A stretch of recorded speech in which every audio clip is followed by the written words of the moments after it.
The book of Ezra, chapter 4, verse 1, Ezra 4 and 1, Ezra, the fourth chapter, and the first verse. Enemies against rebuilding the temple. Many people living in the area were against the people of Judah and Benjamin. These enemies heard that the people who had come from captivity were building a temple for the Lord, the God of Israel. So they came to Zerubbabel and to the family leaders and said, "Let us help build. We are the same as you. We asked your God for help. We've offered sacrifices to your God since the time King Esarhaddon of Assyria brought us here."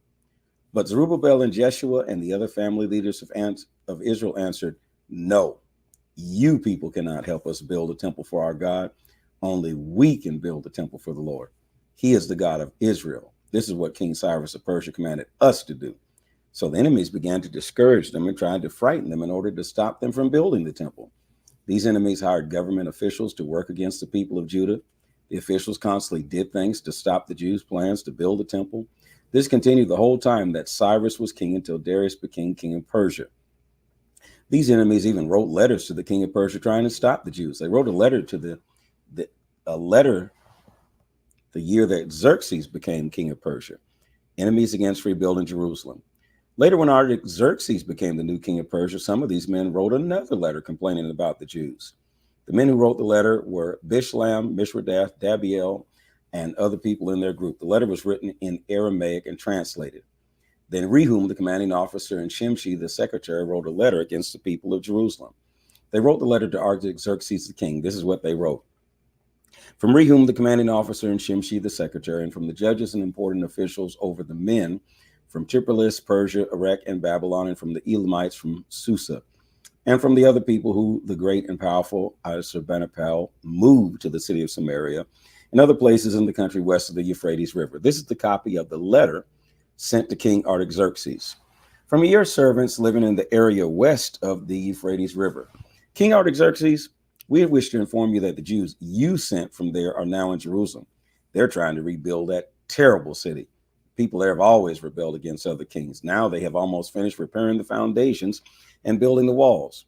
Also, King Artaxerxes, you should know that if Jerusalem and its walls rebuilt, the people of Jerusalem will stop paying their taxes. They'll stop sending money to honor you. They also will stop paying custom fees, and the king will lose all that money. We have a responsibility to the king. We don't want to see this happen, so we're sending this letter to inform the king. King Artaxerxes, we suggest that you search the writings of the kings who ruled before you. You'll see in the writings that Jerusalem always rebelled against other kings. It has caused much trouble for the other kings and nations. Many rebellions have started in this city since ancient times. That is why Jerusalem was destroyed. King Artaxerxes, we wish to inform you that if this city and its walls are rebuilt, you lose control of the area west of the Euphrates River. Then King Artaxerxes sent this answer to Rehum, the commanding officer, Shimshi, the secretary, and all the people with them living in Samaria and other places west of the Euphrates River. Greetings. The letter you sent us has been translated and read to me. I gave an order for the writings of the kings before me to be searched. The writings were read, and we found out that Jerusalem has a long history of rebellion against kings. Jerusalem has been a place where rebellion and revolt has happened often. Jerusalem has had powerful kings ruling over and over the whole area west of the Euphrates River. Their kings received taxes, custom fees, and tributes. Now you must give an order for these men to stop work. That order must be given to keep Jerusalem from being rebuilt until I say so. Be careful not to overlook this matter. We should not let the building of Jerusalem continue. If that work continues, I will not get any more money from Jerusalem. So a copy of the letter that King Artaxerxes sent was read to Rehum, Shimshim, the secretary, and the people with them. They went very quickly to the Jews in Jerusalem and forced them to stop building. The work on the temple stopped. So the work stopped on God's temple in Jerusalem. The work did not continue until the second year that Darius was king of Persia. Ezra 5. At that time, the prophets Haggai and Zechariah, son of Iddo, began to prophesy in the name of God. They encouraged the Jews in Judah and Jerusalem. So Zerubbabel, son of Shealtiel, and Jeshua, son of Jozadak, again started working on the temple in Jerusalem. All of God's prophets were with them and were supporting the work. At that time, Tattenai was the governor of the area west of the Euphrates River. Tattenai, Caesar Bozani, and the men with them went to Zerubbabel, Jeshua, and the others who were building. Tattenai and the people with him asked Zerubbabel and the people with him, who gave you permission to rebuild this temple and repair it like new? So they asked for Zerubbabel, what are the names of the men who are working on this building? But God was watching over the Jewish leaders. The builders didn't have to stop working until a report could be sent to King Darius. They continued working until the king sent his answer back. Tattenai, the governor of the area west of the Euphrates River, Shethar-bozenai, and the important people with them sent a letter to King Darius. This is a copy of that letter. To King Darius, greetings. King Darius, you should know that we went to the province of Judah. We went to the temple of the great God. The people in Judah are building that temple with large stones. They're putting big wooden timbers in the walls. The work is being done with much care. And the people of Judah are working very hard. They're building very fast. It will be soon done. We asked their leaders some questions about the work they're doing. We asked them, who gave you permission to rebuild this temple and repair it like new? We also asked for the names. We wanted to write down the names of their leaders so that you would know who they are.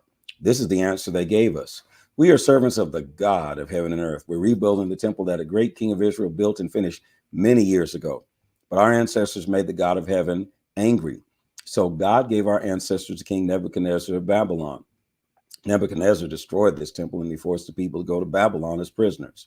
But in the first year that Cyrus was king of Babylon, King Cyrus gave a special order for God's temple to be rebuilt. Cyrus brought out from his false God's temple in Babylon the gold and silver things that were taken from God's temple in the past. Nebuchadnezzar took them from the temple in Jerusalem and brought them to his false God's temple in Babylon. And King Cyrus gave those gold and silver things to Sheshbazzar. Cyrus chose Sheshbazzar to be governor. And Cyrus said to Sheshbazzar, take these gold and silver things and put them back in the temple in Jerusalem. Rebuild God's temple in the same place it was in the past. So Sheshbazzar came and built the foundations of God's temple in Jerusalem.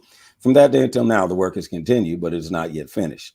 Now, if it pleases the king, please search the official records of the king. See if it's true that King Cyrus gave an order to rebuild God's temple in Jerusalem. And then, sir, please send us a letter to let us know what you have decided to do about this. Ezra chapter 6, the order of Darius. So King Darius gave an order to search the writings of the kings before him. The writings were kept in Babylon, in the same place the money was kept. Scroll was found in the fortress of Ecbatana. Ecbatana is a province of Media. This is what was written on the scroll. Official note. During the first year that Cyrus was king, he gave an order about the temple of God in Jerusalem. The order said, let the temple of God be rebuilt. It will be placed to offer sacrifices. Let its foundations be built. The temple must be 60 cubits high, 60 cubits wide. Its wall will be in layers that have 3 rows of large stones and 1 row of wooden timbers.